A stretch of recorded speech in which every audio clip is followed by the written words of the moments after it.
Algunos ya los pude saludar personalmente, algunos los estoy viendo ahora.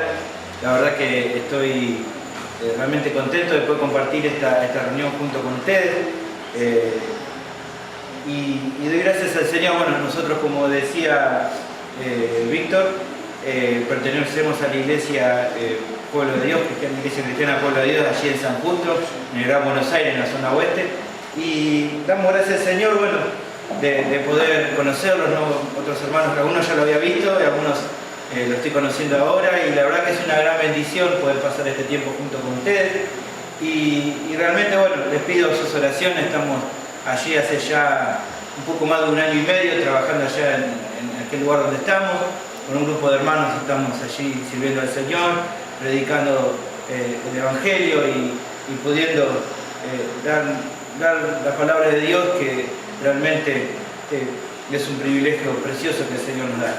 Así que bueno, les pido que estén orando. Mañana seguramente con Cleo estamos partiendo la mañana ya hasta Puerto Madryn para visitar a los hermanos allá, a Frank y a los hermanos que están allá, y pasaremos una semana allí también. Les ya me han pedido para el otro fin de semana poder estar compartiendo la palabra allá, así que también necesito muchas gracias del Señor. Realmente, más allá del tiempo que nos preparamos, cada uno de los que intenta predicar fielmente la palabra del Señor, más allá de eso sabemos que no hay ninguna capacidad especial en nosotros, es solamente la gracia de Cristo, su Espíritu Santo, que nos puede traer luz y entendimiento para poder traerle a ustedes, y sabemos que aunque fuéramos también los mejores expositores, tampoco usted va a poder comprender simplemente por un conocimiento lógico, sino es el Espíritu Santo también que le trae entendimiento a ustedes. Así que tanto ustedes y yo y cada uno de nosotros necesitamos la luz del Espíritu Santo para poder entender lo que vamos a ver de la palabra del Señor. Así que les pido que abran su Biblia. Mi deseo hoy simplemente es hacer una introducción a la epístola de Efesios. Vamos a leer solamente 2 versículos. Y les pido que abran entonces ahí en Efesios capítulo 1, versículo 1 y 2.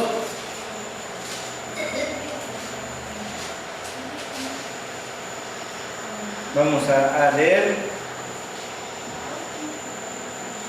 Efesios capítulo 1, versículo 1 y 2.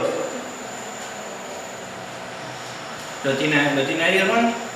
Lo leemos juntos. Entonces dice: Pablo, apóstol de Jesucristo, por la voluntad de Dios, a los santos y fieles en Cristo Jesús que están en Éfeso. Gracia y paz a vosotros, de Dios nuestro Padre y del Señor Jesucristo.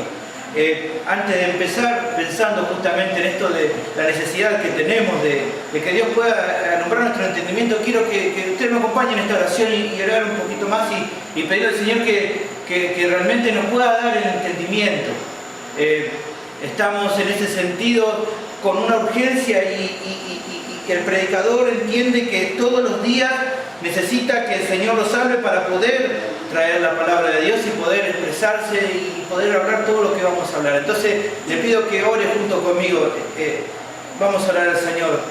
Señor, venimos ante tu presencia con el sumo respeto y con toda, Señor, nuestro corazón humillado, reconociendo nuestra debilidad, reconociendo nuestra incapacidad, reconociendo, Señor, que si no fuera por tu gracia no podríamos hacer nada, que si no fuera con tu auxilio y tu ayuda, Señor, no podríamos realmente siquiera exhalar, siquiera hablar una palabra, siquiera, Señor, explicar nada. Por eso te pido, Señor, que me des gracia para poder explicar, para poder ser profundo, pero no por eso dejar de ser didáctico, de ser claro, Señor. Que realmente pueda tener, Señor, en mi vida eso que vos me podés dar, que no lo tengo, Señor, yo naturalmente, innato, sino que solamente lo puedo recibir desde arriba, que es ese don para poder expresarle a mis hermanos los conceptos que esta palabra me da y lo que vos quisiste expresar por medio de ella. Pero también te pido por mis hermanos, porque así como yo estoy incapacitado sin tu ayuda, sin tu gracia, ellos están incapacitados sin tu ayuda y tu gracia. Necesitan que tu Espíritu Santo les dé el entendimiento. No solamente para poder comprender, sino también después para todos los que escuchen puedan ponerlo por obra, Señor.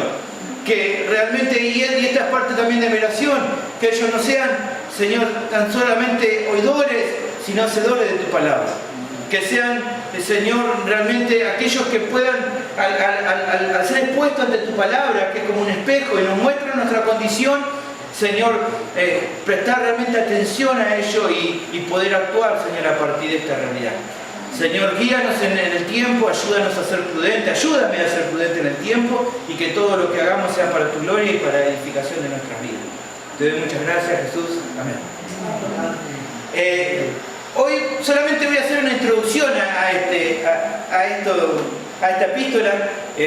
Nosotros hace un tiempo ya la estamos allí en la iglesia, allá en Zaputo estamos hace un buen tiempo ya estudiándola, estamos exponiendo todo lo que habla en esta epístola y hoy quiero darte una introducción. Yo le había puesto a este sermón la epístola de los Efesios, un mensaje de esperanza en un mundo de aflicción. Ese era el título que le había puesto a esta introducción. Y hoy te voy a exponer la introducción básica de la carta del apóstol Pablo a los Efesios, para muchos la más preciosa que escribió, la más elevada de todas. Una joya cristológica que estoy más que seguro que al exponerte va a ser grandemente de bendición para tu vida. Era la epístola preferida de Juan Calvino. Un pastor llamado Robinson la llamó la corona de los escritos de Pablo. Y un teólogo como William Barclay cita a Samuel Coleridge, que la describe como la más divina composición humana, y añade su opinión como la reina de las epístolas. O sea, hay muchos teólogos que la definen como de todas las epístolas de Pablo, como la que tiene la más elevada de todas, en la cual su pensamiento, inspirado por el Espíritu Santo, lo lleva a escribir cosas que realmente tienen unas observaciones de Cristo y de la iglesia que son fabulosas. Realmente te invito a que lo puedas estudiar con tranquilidad, con pasión, como con cualquier otra parte de la Biblia, ¿no? Que la puedas estudiar con pasión, porque ver a Cristo en cada capítulo y ver la obra que Él hizo con cada uno de nosotros que somos su iglesia, la verdad que nos lleva a adorarle. La carta, en varios pasajes y analizándolo con tranquilidad, te das cuenta que es una gran adoración, una gran doxología. Una carta en la cual Pablo insta, por un lado, al comienzo a que por medio de la obra de Cristo nosotros podemos adorarlo. Al entender lo que Él hizo por nosotros, al entender lo que somos ahora en Él y al entender las promesas que tenemos en Él, pueda realmente de tu corazón brotar una adoración, Señor. Y hay otro que expresó al respecto fue Juan Mackay, primer presidente del seminario de Princeton. Él se refería a Efesios como el más grande de todos los escritos paulinos, el más maduro y el más relevante de nuestros tiempos, decía él. Y yo le puse este título inicial de un mensaje de esperanza en un mundo de aflicción, considerando la situación social en la época donde el apóstol la escribió.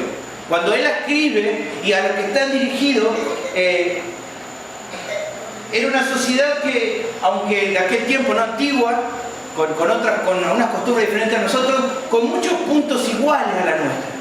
Era una sociedad que estaba afligida, era una sociedad intentando buscar un rumbo, procurando soluciones para sus problemas, muy parecida a la nuestra en ese sentido. Solicitando de alguna manera a las instituciones, al Estado, a los políticos de aquella época, ¿no? La solución para sus problemas. Intentando buscar en la filosofía algún tipo de explicación al problema que generalmente hoy en este tiempo también tenemos, que es cuál es el propósito de la vida. ¿Cuál es el motivo por el cual vivir? ¿Hay un propósito o está todo librado al azar? ¿Cuál es el propósito de vivir, de existir? Y bueno, en este tiempo también intentan de alguna manera el hombre, ¿no? Naturalmente intenta buscar la manera de poder comprender cuál es el propósito de la vida. Y bueno, a través de este problema que en el hombre y la mujer existen, hay muchos que conocemos que se han llenado los bolsillos escribiendo libros, hablando al respecto, ¿no? Intentando buscar la solución en el hombre adentro, ¿no? Del mismo. Y realmente el cristiano sabe que la solución está dentro de uno mismo, porque uno sabe lo que hay dentro de uno mismo, el mal que existe en uno, sino que realmente uno ha encontrado que la solución de toda nuestra vida es Cristo, que no lo encontramos nosotros, sino que está en Él la solución para nuestro problema. Encontramos que también el propósito de la vida está vivir para su gloria. Esto el hombre natural no lo entiende y intenta de alguna manera llegar a buscarle sentido. Bueno, en esta época también existían, y por eso allí en aquella ciudad empieza a florecer la filosofía de hombre, la filosofía griega de intentar darle el sentido a la vida, que ya todos conocemos. Pero no solamente había problemas con respecto a los pensamientos de lo que el hombre intentaba elucidar, sino también encontramos en aquel tiempo una profunda corrupción en el hombre y la mujer. Un problema con la idolatría, con el desenfreno sexual, en lo moral un desastre, y bueno, ahí también tenemos varios puntos de conexión con este tiempo. En aquel tiempo, allí en Éfeso, la diosa Diana era venerada y había un desastre. Y en medio de toda esta situación, en medio de todo este desastre, de esta oscuridad, emerge la palabra de Dios, emerge el apóstol Pablo hablando de Cristo y hablando de su obra. Y entonces empiezo a pensar, es también la palabra de Dios la que en este tiempo emerge como una luz para intentar guiar al hombre hacia la solución de todas las situaciones que él vive. ¿Ven entonces el punto de conexión? Es como fue en aquel tiempo, es también en este tiempo la palabra de Dios un mensaje de esperanza en un mundo de aflicción. Y entonces la palabra de Dios emerge como un faro que nos da la luz para saber cómo guiar. Usted sabe que para los puertos, para el mar, para el marinero, el faro era fundamental para saber dónde estaba bien el puerto, cómo llegar. En aquella noche oscura necesitan tener esa guía. Y bueno, la palabra emerge como un faro que nos guía y nos da la dirección para saber entonces qué camino tomar. Y en este sermón de hoy simplemente vamos a ver algunas de las preciosas bendiciones de parte de Dios para nosotros. El texto que encontramos acá, simplemente, y aunque parezca simplemente un saludo de Pablo, vamos a encontrar un contenido rico acerca de las bendiciones que cada uno de los cristianos tienen. Y él realmente, al expresar esta salutación, este saludo, y al expresar estas bendiciones, lo que él busca es que él adora a Dios y intenta motivar a que nosotros también podamos hacerlo. Hace un rato Víctor decía también esta realidad, ¿no? que al comprender su palabra podamos adorarle. Y es la meta, en un sentido que tenemos como cristianos, adorarle a Dios. Poder brotar de nuestro corazón esa alabanza y oración por lo que Él es, pero también en un sentido de entender lo que Él hace por nosotros, eso nos motiva también a adorarle. Y vamos a ver algunas bendiciones que hemos recibido de parte de Dios por medio de estos versículos simples que hemos visto. Y la primera de las bendiciones que encontramos acá es el comienzo que tenemos ahí: Pablo, apóstol de Jesucristo por la voluntad de Dios. Y acá tenemos la primera bendición que Pablo cita que tiene cada uno, que tenemos cada uno de nosotros. ¿Cuál es esta bendición que tenemos aquí primeramente? Bueno, por voluntad de Dios es que somos sus mensajeros. Por voluntad de Dios es que vos y yo somos sus mensajeros. La palabra acá para apóstol es la palabra apóstol, es en griego, que nos da la idea de alguien que ha sido enviado con un mensaje. ¿Está bien? Y más allá de tener yo la convicción de que ya el ministerio apostólico no existe, aunque muchos hoy se levantan como tales, creo que aún así, más allá de que realmente no creo que en este tiempo haya ya ministerios de tipo apóstol como aquella época, en un sentido general, vos y yo sí hemos sido llamados para dar un mensaje, para presentar un mensaje. Hemos sido enviados en un sentido. Y aunque, como te digo, ni vos ni yo somos apóstoles, como era Pablo y los 12, sí Dios nos ha, por su voluntad, nos ha entregado un mensaje para darle. Y este mensaje es el mensaje del Evangelio, en el cual Cristo ha querido que le podamos predicar a cada criatura. En Marcos 16:15 encontráis, y predicad el Evangelio a toda criatura. Y el Evangelio, ¿qué es un mensaje? Es una noticia, el cual no es simplemente una responsabilidad del pastor o del evangelista o de los varones o de las mujeres, es una responsabilidad de toda la iglesia. Entonces, es realmente el propósito de Dios y es realmente una bendición que tenemos de parte de Dios poder dar ese mensaje. Y podemos entonces deducir el texto que así como a Pablo en su ministerio, también a cada uno de nosotros hemos sido llamados a cumplir esta comisión por voluntad de Dios. Pablo sabía lo que era ser un apóstol, un mensajero.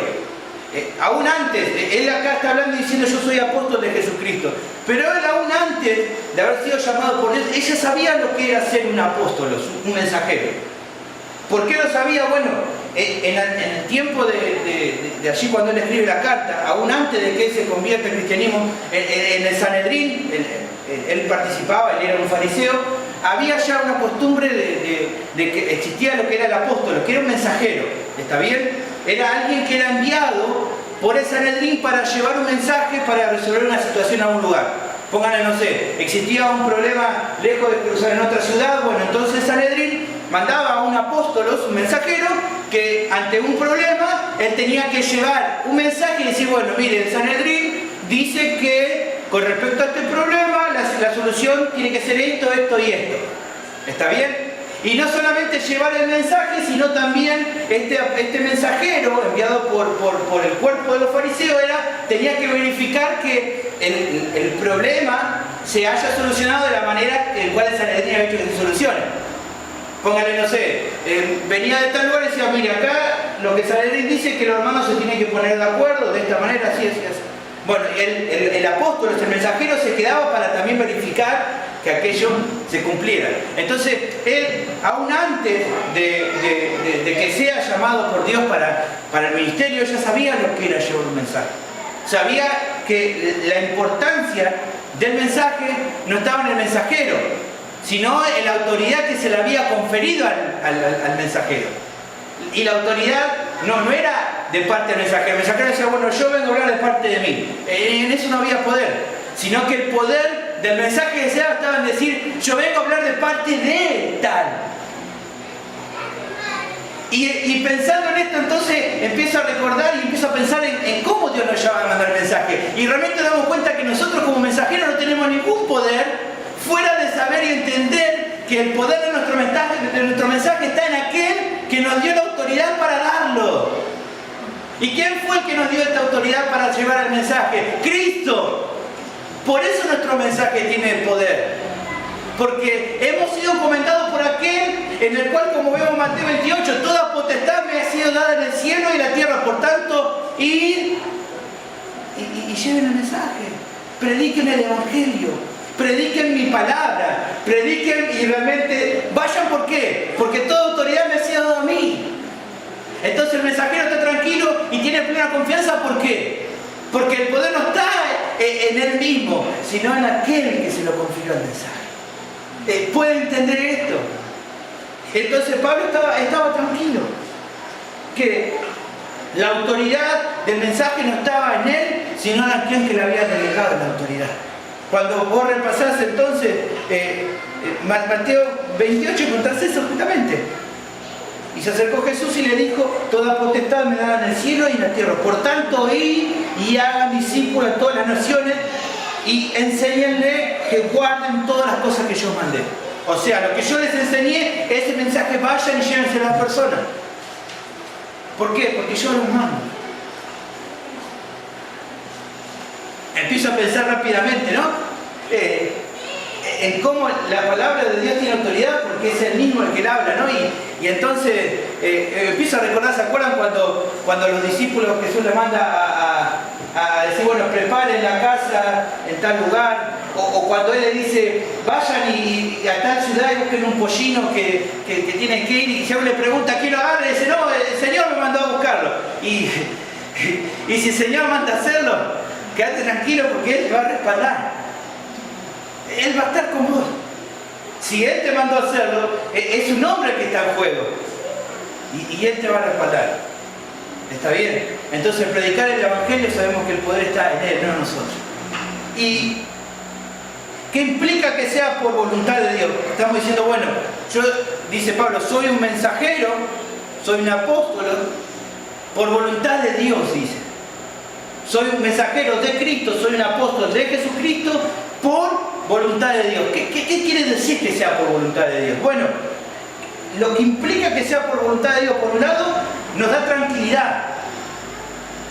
Por un lado, el hecho de que sea por voluntad de Dios, que seamos un mensajero, nos da tranquilidad. ¿Por qué? Porque ¿cómo es la voluntad de Dios? ¿Qué dice Romanos capítulo 12, versículo 2 con respecto a la voluntad de Dios? Que la voluntad de Dios, ¿cómo es? Es buena, es agradable, es perfecta.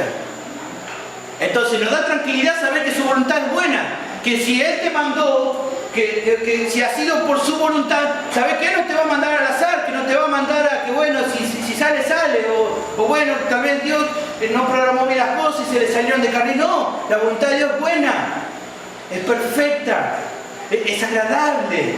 Él lo que hace, lo hace bien. Entonces eso nos da realmente tranquilidad.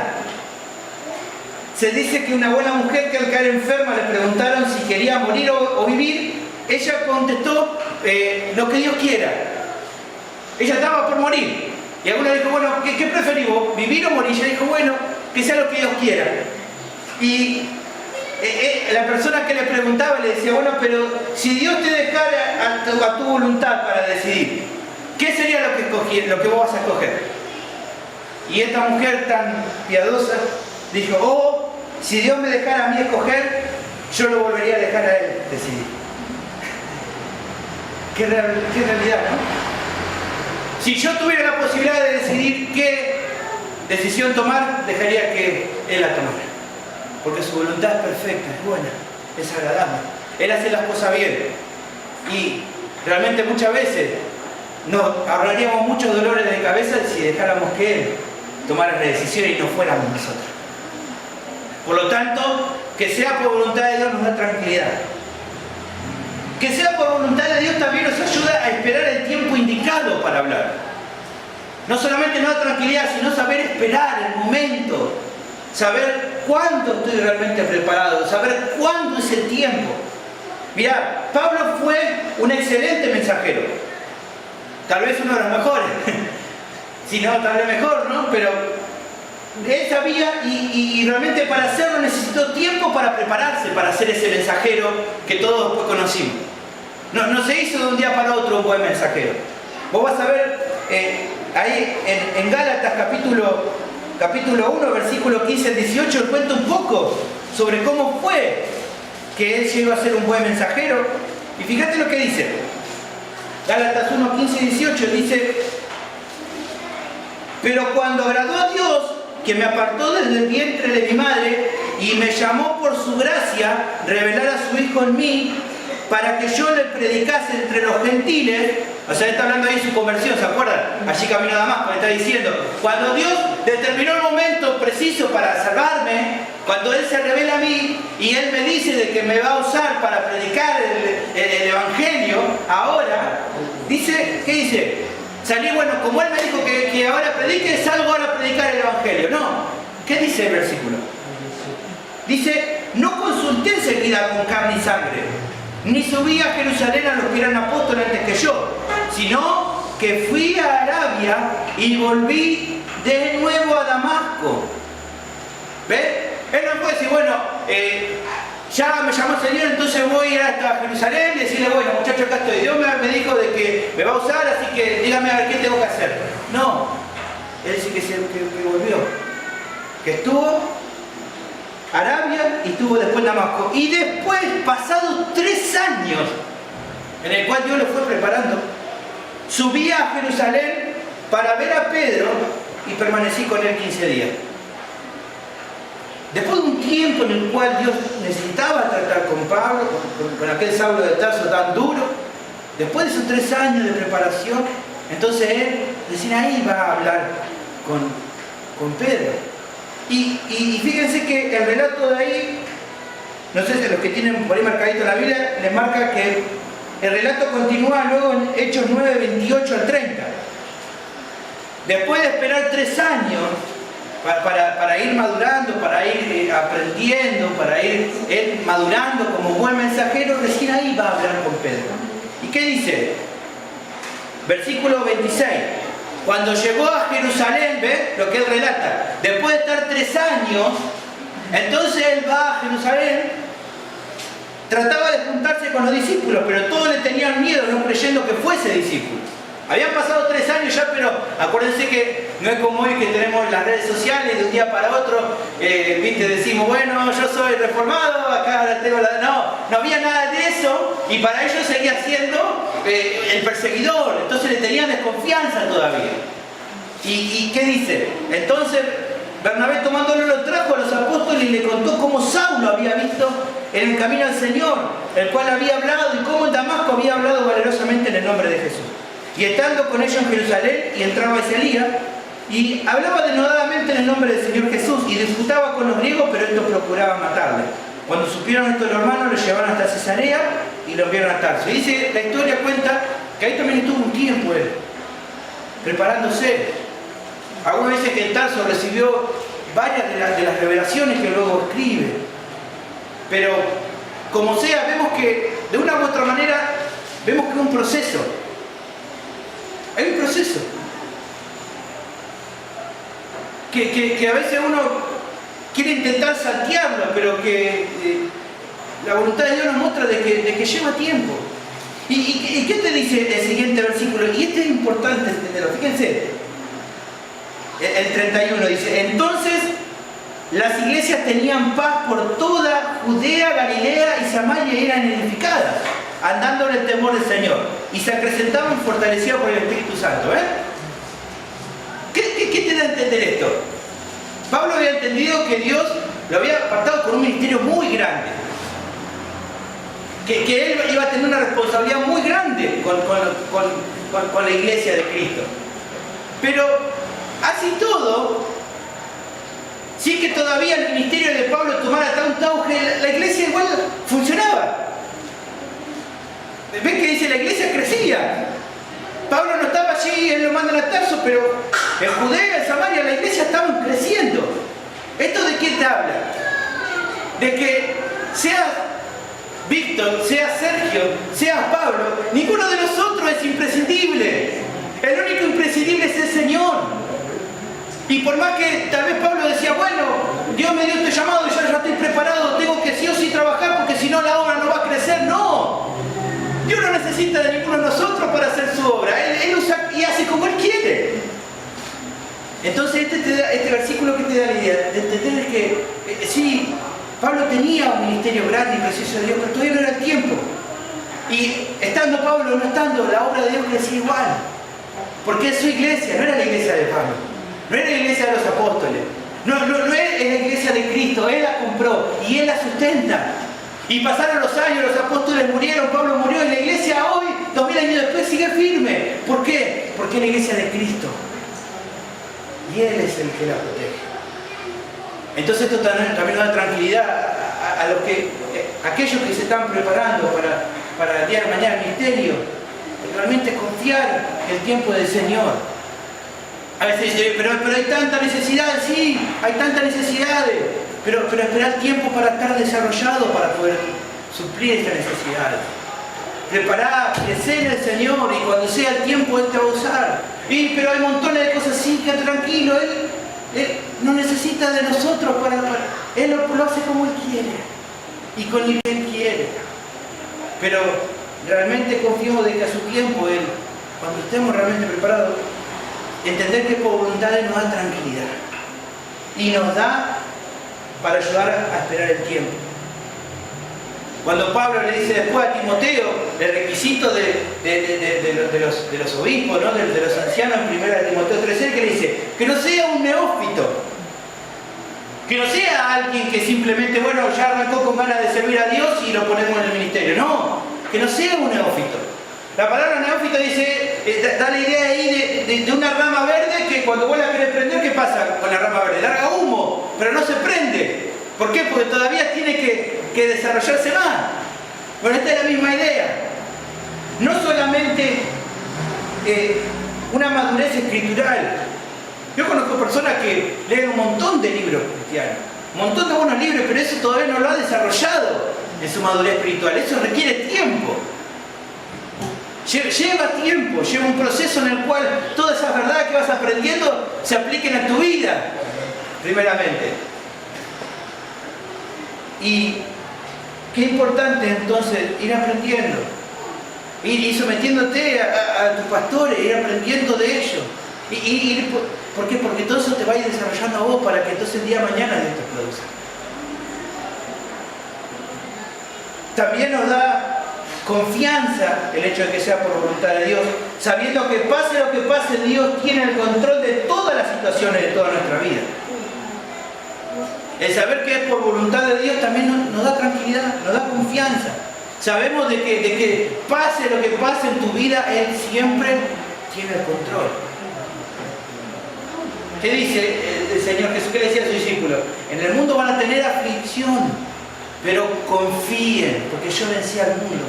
Yo tengo control sobre todo lo que pasa. Van a tener momentos difíciles, sí, seguro, pero confíen, porque yo voy a estar con ustedes.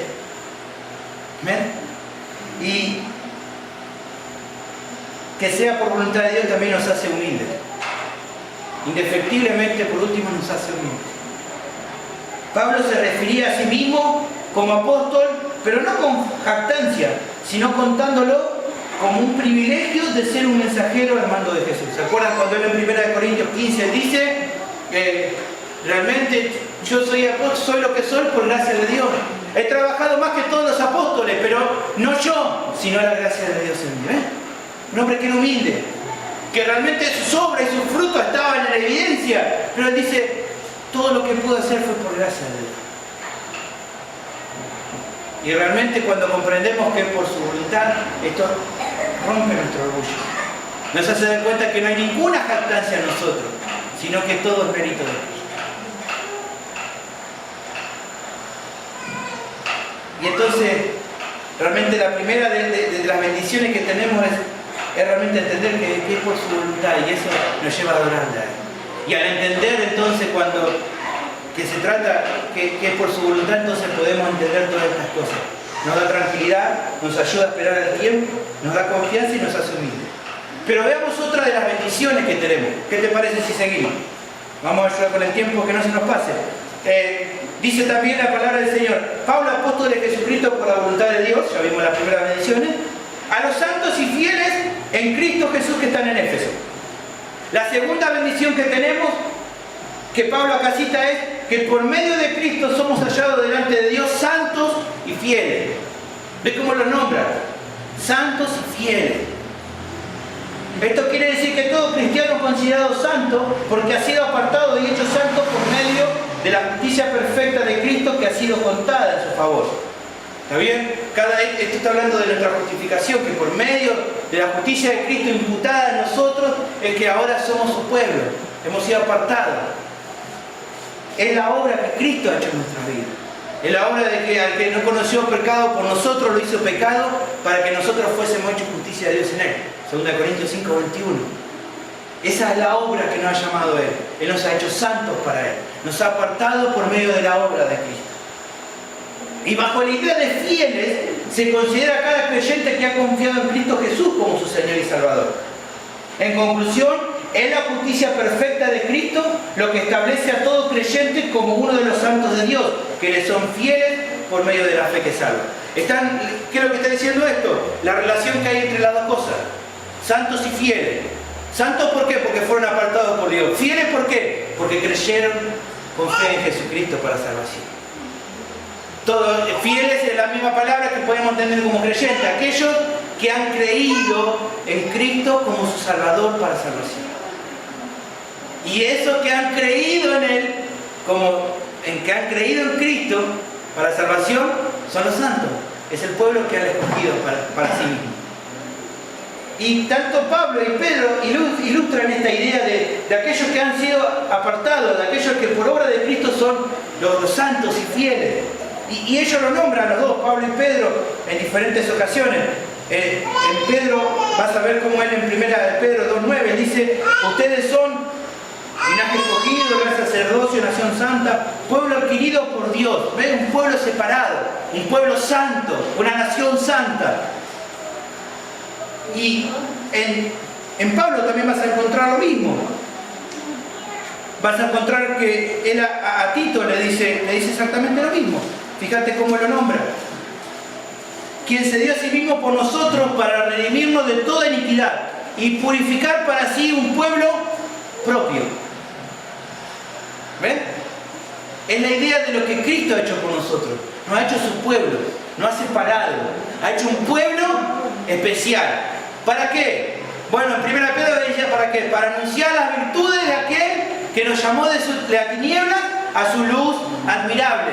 Y este versículo de Tito que te dice, un pueblo celoso de buenas obras. Entonces, ¿cuál es el propósito de habernos llamado? ¿Cuál es el propósito de haber hecho de nosotros este pueblo santo, este pueblo fiel? Anunciar las virtudes del Dios que los salvó y ser celosos en buenas obras, o sea, mostrar lo que Dios es. Cuando está hablando acá de ser celoso de buenas obras, la idea es mostrar lo que Cristo es. Cuando realmente en tu vida se ve esa santidad, ¿qué es lo que estás mostrando en una realidad? Lo que Cristo es. Cuando en tu vida actúa la misericordia por las personas, ¿qué es lo que están viendo las personas? Lo que Cristo es, lo que es misericordioso. Cuando actúas con justicia, ¿qué es lo que están viendo? A este Cristo justo. Entonces la idea de ser este pueblo santo es ese pueblo que muestra las mismas características de aquel que los redimió. Entonces acá Pablo está diciendo, por gracia de Dios, hemos recibido la bendición de poder mostrar a Cristo por medio de nuestra vida. Yo no sé si algún día te pusiste a pensar. A veces nosotros decimos, bueno, las buenas obras, fruto evidente, sí, pero ¿cuál es la idea de todo esto? De que por medio de mostrar nuestras buenas obras, los hombres puedan glorificar a Dios. Puedan ver en este tiempo a Cristo por medio de nuestras vidas. Somos llamados a predicar el Evangelio, sí, pero también a mostrarlo en nuestras vidas. Vos y yo fuimos llamados a mostrar a Cristo. Y este pueblo fue separado por Dios, no basado en ningún mérito personal de ellos. En este sentido, la iglesia tiene la misma característica que el pueblo de Israel. ¿Se acuerdan? En Deuteronomio capítulo 7, versículos 6 y 7, nos da la base de lo que de nuestra elección por parte de Dios. Ha sido apartado como un pueblo santo, o sea, separado por Él, no por algún mérito de nosotros, no porque hayamos sido los más bonitos o porque éramos los mejores, sino que la palabra de Dios nos da el indicio de que realmente ha sido por su gracia. Fíjate cómo lo expresa acá con Israel, le dice, porque tú eres pueblo santo para Jehová tu Dios. Jehová tu Dios te ha escogido para ser un pueblo especial, más que todos los pueblos que están sobre la tierra. Bueno, ¿por qué? ¿Porque eran mejores? No, ¿qué dice? No por ser vosotros más que todos los pueblos ha querido Jehová y los escogió. Pues vosotros eran el más insignificante de todos los pueblos. Entonces, ¿que había algo bonito en nosotros? No. No había nada bonito. La única bonita acá es Anita, porque es muy bonita, pero el resto de nosotros no éramos los más bonitos. Y no fue por nuestra belleza, o por nuestra elocuencia, o por nuestras capacidades, sino que, como dice el versículo siguiente, sino por cuanto Jehová los amó. Y Pablo le está queriendo decir eso a los hermanos. Si hemos sido un pueblo santo, o un pueblo escogido para Dios, no ha sido porque Él haya visto algo bello en nosotros, sino porque nos amó. Y esta es una bendición realmente, hermano. Saber que somos ese pueblo, esos santos y fieles, simplemente porque Él nos amó. Había algo hermoso en nosotros, ninguna cosa digna de gloria, ninguna cosa digna de alabanza. Éramos tan perdidos como el resto, pero Él en su gracia decidió separarnos para Él. Y cuando lo pienso realmente puedo darle gracias al Señor. Por último, observar con respecto a esta segunda bendición que estamos viendo, que es esta bendición preciosa de ser santos y fieles. Dice el versículo 1 que leemos en Efesios: santos y fieles en Cristo Jesús. Y esta es una palabra que vas a verla cuando leas la epístola de Efesios, vas a ver constantemente: en Cristo, en Cristo, en Cristo. De hecho, es una palabra que Pablo utiliza que prácticamente es una palabra inventada, el en Cristo. No hay una traducción bien clara. Él inventa y dice en Cristo. ¿Por qué? Porque es algo realmente que le da sentido a todo lo que estamos hablando. Esta idea de estar en Cristo, como lo explica Aristóteles, esta expresión clave de la carta aparece en su primer versículo. Estar en Cristo es estar personal y vitalmente unido a Cristo. Esta es la idea de estar en Cristo, de esa unión vital y real que hay con Él. Y durante toda la carta vas a ver muchas implicancias con respecto a esta unión en Cristo, pero lo que él está expresando desde acá, desde el comienzo, es saber que esta bendición de ser santos y fieles es en Cristo. Es por medio de nuestra unión con Cristo. Todo lo que realmente puedas vivir en tu vida cristiana es por medio de esa unión que hay con Él. No existe alguna bendición espiritual para nuestra vida fuera de estar en Cristo. Todo lo que puedas vivir en tu vida cristiana va a ser por la unión que tengas con Él. Tu herencia es por Cristo. Tu vida espiritual es por Cristo. Como lo expresa más fácil, Él dice: yo soy la vid, ustedes los pámpanos. El pámpano lo cortás de la vid, ¿qué pasa? Se seca. No tiene vida fuera de la vid. Así son también ustedes. Fuera de mí no pueden hacer nada, se mueren. Separados de mí no pueden hacer nada. Y esta idea de estar en Cristo es esa idea que Cristo dio cuando habla de la vid, y es la misma idea que Pablo está diciendo. Todo lo que ustedes puedan vivir es en Cristo. Todo lo que puedan experimentar hasta la eternidad va a ser todo gracias a esa unión vital que hay con Él. De hecho, en este tiempo es muy común escuchar siempre la idea de que no está mal, ¿no? La idea de decir, bueno, cuando realmente conocimos a Cristo, Cristo entró en nosotros, ¿no? Y le damos mucho énfasis a esto, ¿no? Esta idea de, ahora lo recibí a Jesús, Cristo está en mí, entonces por eso me salvé. Y no es que no quiero ir en contra de eso, pero en realidad lo importante de nuestra salvación no fue que Cristo estara en nosotros, sino que ahora nosotros estamos en Él.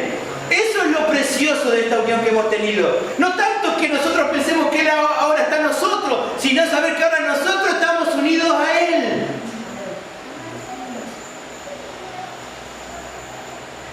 Y realmente esto no solamente nos hace meditar, el saber que estamos unidos en Cristo, sino también el estar unidos a su cuerpo.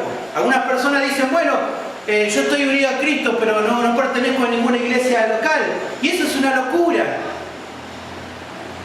Pertenezco a la cabeza, pero no al resto del cuerpo. No existe. La evidencia de que estás en Cristo es que perteneces a su cuerpo, por lo tanto a una iglesia local. No podés vivir, puede pasar un tiempo por alguna situación, pero realmente aquel que está unido a Cristo está unido a su iglesia. No se pueden separar. Es imposible estar unido a la cabeza y no a los miembros, como es imposible estar unido a Cristo y no a su cuerpo, que es la iglesia. Sino que realmente en esta unión que tenemos, estamos unidos a Cristo, pero también estamos unidos a su cuerpo, a su iglesia. Y por último, solamente notar en este versículo algo que en último momento estaba meditando y que quiero compartirte. Fíjate lo que dice el versículo 1. Santos y fieles en Cristo Jesús, que están en Éfeso. Y qué importante entender esto. Estamos en Cristo. Él está diciendo a los efesios, ustedes están en Cristo, pero también están en Éfeso. Y en este doble sentido es así también. Nosotros estamos en Cristo, pero también estamos viviendo en este mundo.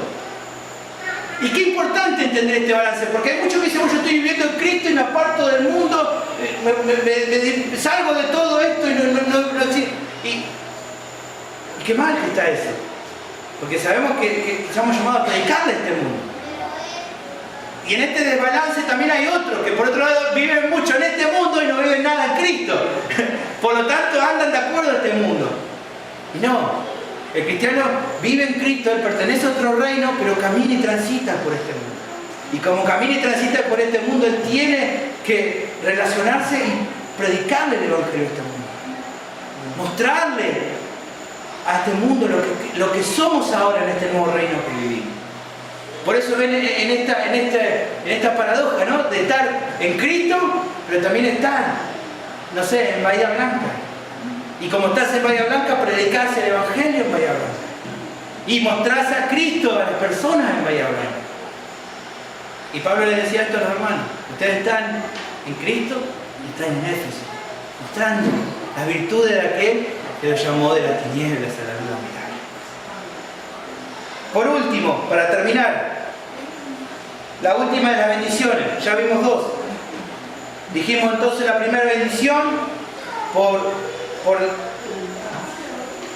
dijimos la primera bendición por voluntad de Dios, somos sus mensajeros. La segunda bendición, por medio de Cristo somos santos y fieles, llamados santos y fieles. Y la última de las bendiciones que vemos en el versículo 12 es: somos receptores de la gracia de Dios y por medio de ella estamos en paz con Él. Becker dice: gracia y paz a vosotros. Y realmente es una bendición que Pablo no puede dejar de decir. De hecho, este término lo vas a encontrar en todas sus epístolas que él habla: gracia y paz a ustedes. ¿Por qué? Porque realmente es lo que cada cristiano ha recibido. Ha recibido la gracia de Dios y por medio de la gracia de Dios ahora está en paz con Él. Y vamos a hablar un poquito sobre esto para terminar. En esta lista de bendiciones dadas por Dios encontramos la gracia. La gracia de Dios es el favor inmerecido, no basado en ningún mérito humano. Y yo sé que hay una noción contemporánea en las iglesias en nuestro tiempo que proclama que Dios en su gracia, Él nos da su gracia, nos elige, pero después nosotros definimos si queremos o no a Él, ¿no? Decir, bueno, Él te escogió, pero te da la bola de decisión para si lo querés o no lo querés, ¿no? Y esto es muy normal escuchar en nuestro tiempo, pero encontramos que esto es incorrecto. Si la definición de salvarse dependiera de mí, entonces estoy completamente seguro, no porque lo digo yo, sino porque la palabra de Dios me muestra que nadie va a escoger a Dios. Si la salvación dependiera de los hombres, entonces vamos todos al infierno. No. Pero ha sido Él que nos ha dado esa gracia. Ha sido Él que nos ha escogido. Más adelante en la misma carta lo aclara, ¿se acuerdan? Efesios 2, 8, 9, usted lo conoce de memoria, porque por gracia sois salvos por medio de la fe, y esto no de vosotros, sino de Dios, no por obra para que nadie se gloríe. Más adelante Pablo lo va a aclarar esta idea, de que al ser receptores de esta gracia ha sido una obra de Él que nos ha salvado, que Él ha tenido que transformar nuestra vida para que entonces pudiéramos creer en Él, que ha sido una obra de gracia de Él, que ha sido un acto de la libre y soberana acción de Dios, recibido en nuestra vida solo por medio de la fe, y no podemos gloriarnos, ya que es un don de Él. Hendricks se lo define de esta manera. Hendricks dice: en el caso presente, en el texto que estamos viendo, se refiere indudablemente al espontáneo e inmerecido favor de Dios en acción, su amorosa y gratuita bondad en operación, la salvación concedida al pecador cargado de culpa. Efesios 2 vas a encontrar por qué ha sido un acto de la gracia de Dios completa. Ahí vas a ver en cuál era nuestra condición y por qué era imposible que nosotros pudiéramos coger si no hubiera primero una acción de parte de Dios. No vamos a entrar hoy en eso, pero realmente encontramos por medio de la palabra que ha sido la obra de Él. Su libre acción actuando en nosotros, la que nos ha salvado, lo que nos ha hecho ser receptores de esta gracia que nos salvó. Esta gracia no merecida es la que recibimos del Padre y del Hijo. No son dos fuentes diferentes. Fíjate que dice gracia y paz de Dios nuestro Padre y del Señor Jesucristo. No está hablando de dos separados, sino dos manifestaciones de la misma fuente, en la cual observamos la actitud del Padre y del Hijo hacia nosotros. Lo que está diciendo acá es nombrando al Padre y al Hijo porque es el mismo Dios actuando de diferente manera en el Padre y de una manera en el Hijo. En el Padre actuando de gracia, haciendo ¿qué? Mandando a su Hijo a morir por nosotros. ¿te acuerdas del famoso versículo Juan 3:16? ¿Qué dice? Usted lo sabe mejor que yo.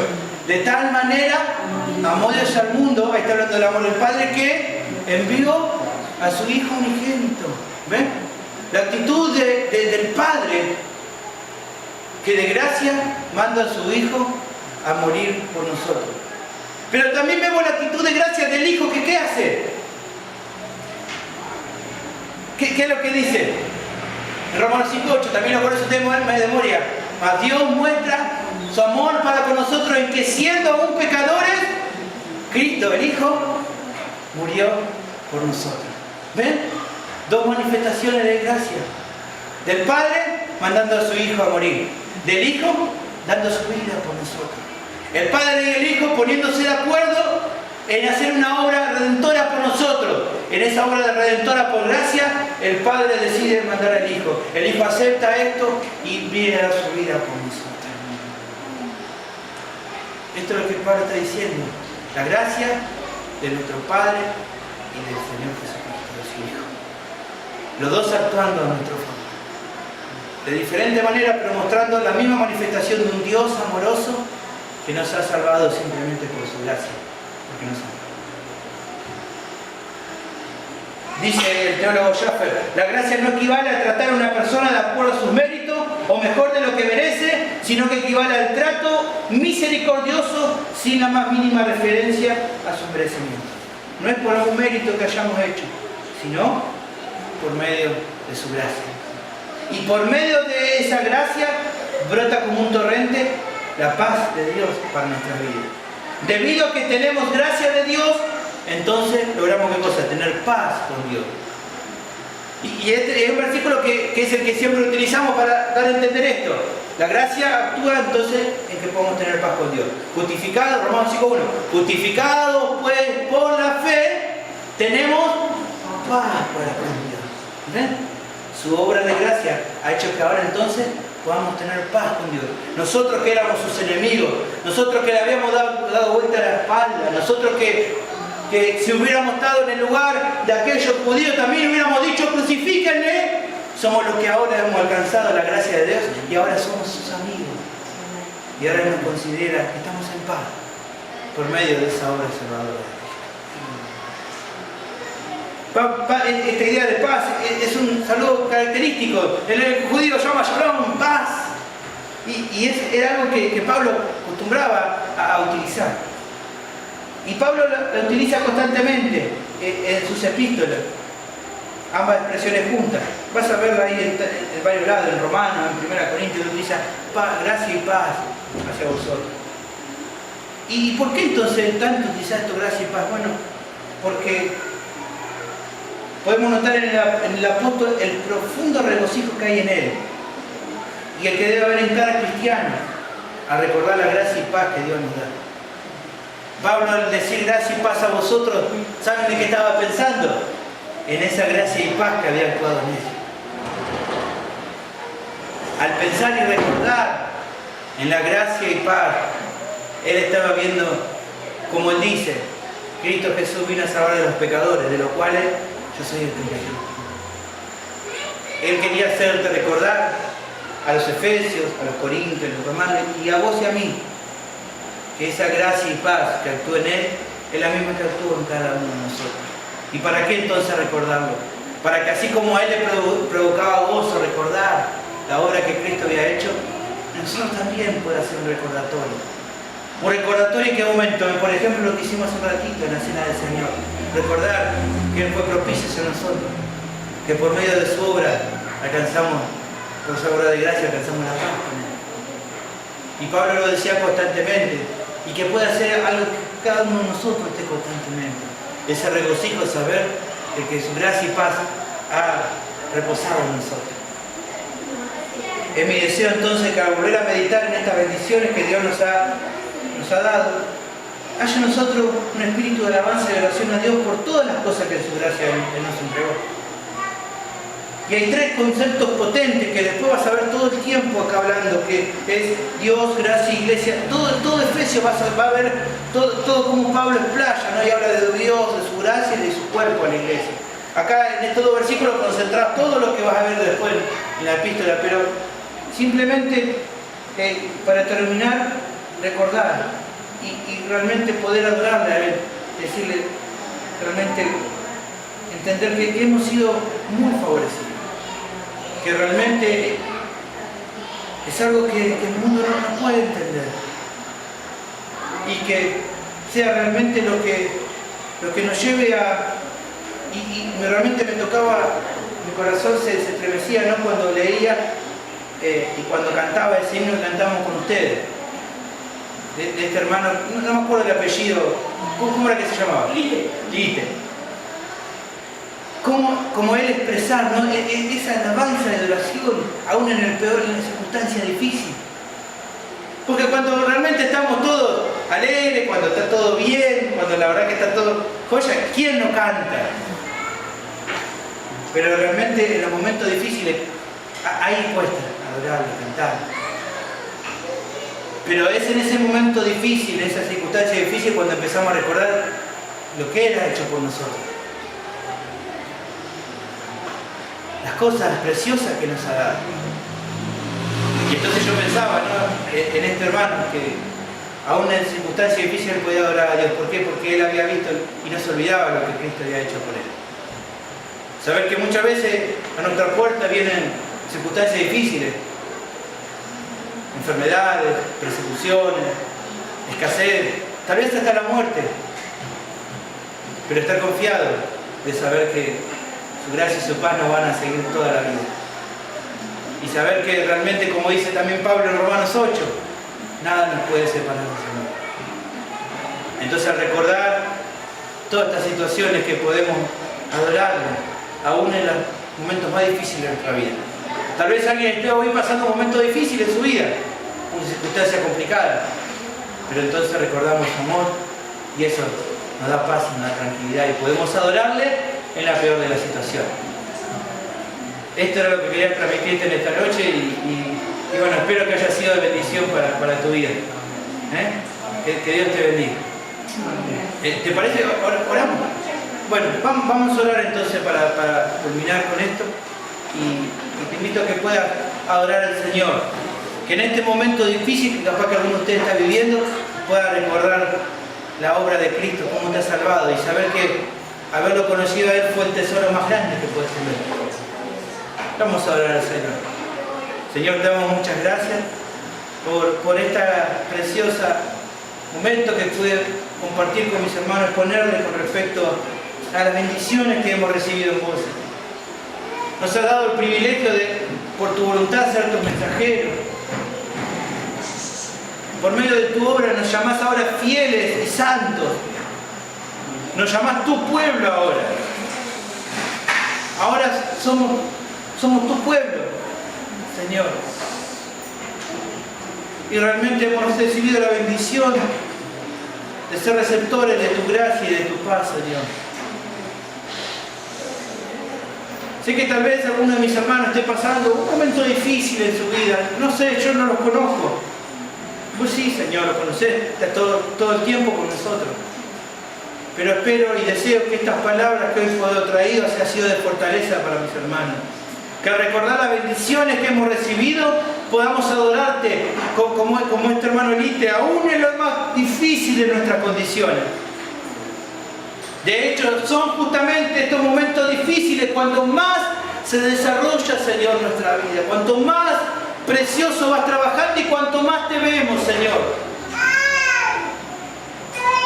Es en esos momentos difíciles cuando más vemos tu gloria en nuestra vida.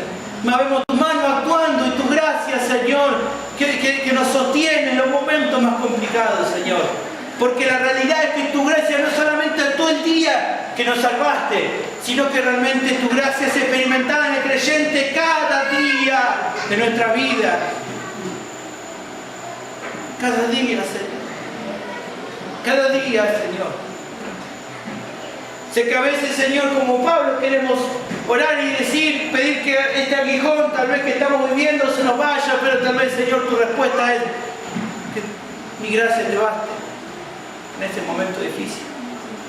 Y realmente podemos entender que tu gracia nos basta en ese momento difícil. Que no necesitamos que los problemas se solucionen, solamente te necesitamos a ti. Que vos sos todo para nosotros.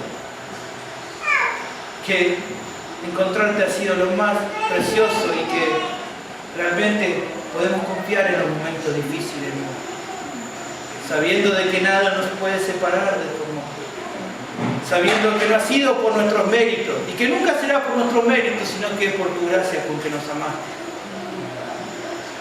Que en tu misericordia no nos diste lo que nosotros queríamos ni lo que merecíamos, sino lo que necesitamos, y por eso te damos gracias, Señor.